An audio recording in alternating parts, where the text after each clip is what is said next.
私の未来が見えたというか本当嬉しかった。近況報告。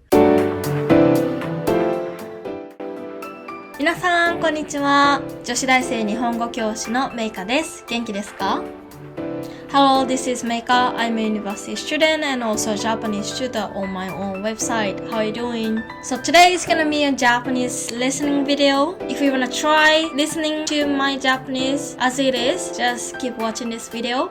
But if you're not sure if you can do it, please hit the subtitle button. Then you can see the English translation as well. お願いします。改めまして、メイカです。元気ですか？今日は最近の私の近況報告。近況報告というのは、私の最近あった出来事について話したいと思うので、日本語でシェアしています。知ってる人も知らない人もいると思うので、ちょっとだけ自己紹介をしたいと思います。私はメイカです。今は大学生です。あと3ヶ月で卒業します。でも今は大学4年生で英語を専攻しています。将来は日本語の先生になりたいなと思っていますが、今も日本語の先生です。今日は私の人生が変わりそうなニュースが2つあるので、それをシェアしたいと思います。1つ目は、大きい方から、ちっちゃい方から。はい、大きい方からいきます。はい、3月で大学を卒業しますが、その後、の進路についてです。いつかな ?12 月上旬、イギリスの大学院に出願をしました。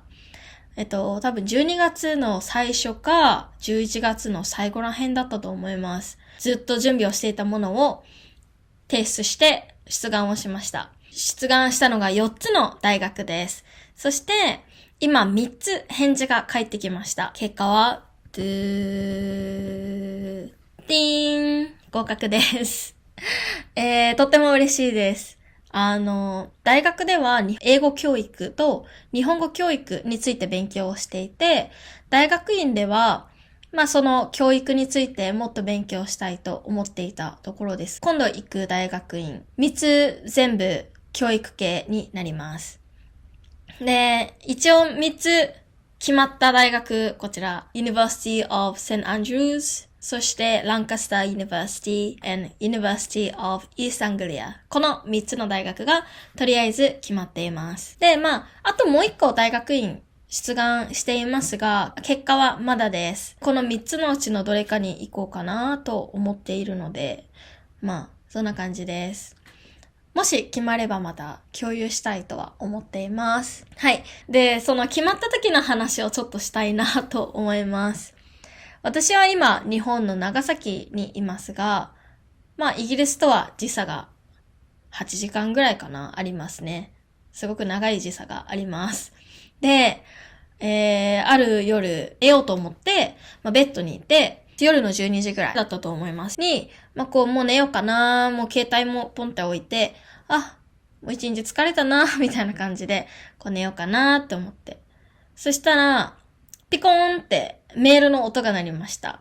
で、誰って思って。しかも LINE とか SNS の音じゃなくてメールの音だったから、誰がこんな夜中にメールを送ってきたのと思って、なんかちょっとイライラしながらメールを開きました。そしたら、オファーレターというのを見えて、みたいな感じで、オファーレターオファーレターってオファーレターと思って開いたら、私が今、私が一番行きたかった第一希望にしていた大学から、オファーレターをいただきました。合格ということですね。で、それが、University of St. Andrews という大学なんですけど、それを見たときに、わーって嬉しくて、それまでは、大学院行きたいと思っていたけど、合格をもらわないと何もわからないから、ちょっと大丈夫かなと不安になってたんだけど、ついに合格をもらって、私の未来が見えたというか、嬉しいなと思っていました。で、それが一つ目の私の大きな出来事です。本当に嬉しかったですね。本当嬉しかった。なんか、これから人生が始まるというか、そんな感じ。それが多分2週間前ぐらい。で、もっとびっくりしたのが、大学院に出願をしてから、その大学から結果が来るまでに4日間ぐらい多分3日か4日ぐらいしか経ってなくて、なんかこんなに早くもらえるの？しかも第一希望からみたいな感じで、なんかすごくびっくりしたから嬉しかったですね。はい、これが1つ目の報告でした。2つ目、私、大学院に行くのが9月になります。なので、3月に卒業して9月に行くから半年ぐらいフリーの時間があるので、何しようかなって最近ちょっと悩んでいました。もちろんなんか大学院に行くのはもう決まってたというか、もう決めてたので、どうしても行きたいと思ってたし、成績もそんなに悪いわけじゃなかったから、4つ大学院受けたから、受かるかなと思ってて、でも3月で卒業してから9月に行くまで、私の日本語スクール以外で、ちょっと仕事したいなと思ってたけど、半年だけだから、ちょっと失礼かなってちょっと思ったりとかしてて、実はその、セナンジュースから返事が来る前日に、大学の先生に日本語学校でちょっと働きたいんですけど、なんかありませんかみたいな感じで、すごく信頼している先生なので、聞いてみたら、一応この日本語学校があるけど、で、卒業生働いてるけど、みたいな感じで言ってもらって、じゃあちょっと聞いてみます。みたいな感じで。でも先生も、でも半年でしょ？ちょっとあんまり良くないかもしれないねって言われてて、一応試す分にはいいかなと思ったので、自分でメールをその日本語学校の卒業生の人にメールをしました。そして、セナンジュースの結果が来て、で、その夜の次の日に、その先輩から、その卒業生から返事が来て、ぜひお願いしますと。そう、ぜひお願いします。ぜひ日本語を教えてくださいと言っていただいたので、まだ詳しいことはわからないんですけど、4月か5月ぐらいから半年ぐらい日本語学校の非常勤講師になることになりました。イエーイということで、何しようかなと思っていたこの半年が、YouTube ももちろん続けるし、私のメイカと日本語のスクールも続けるし、だけどそれプラスでちょっとお仕事が増えたので、とても嬉しいなと思っています。しかもすごく近くてね、家と近くて、すごくラッキーだったなと思って。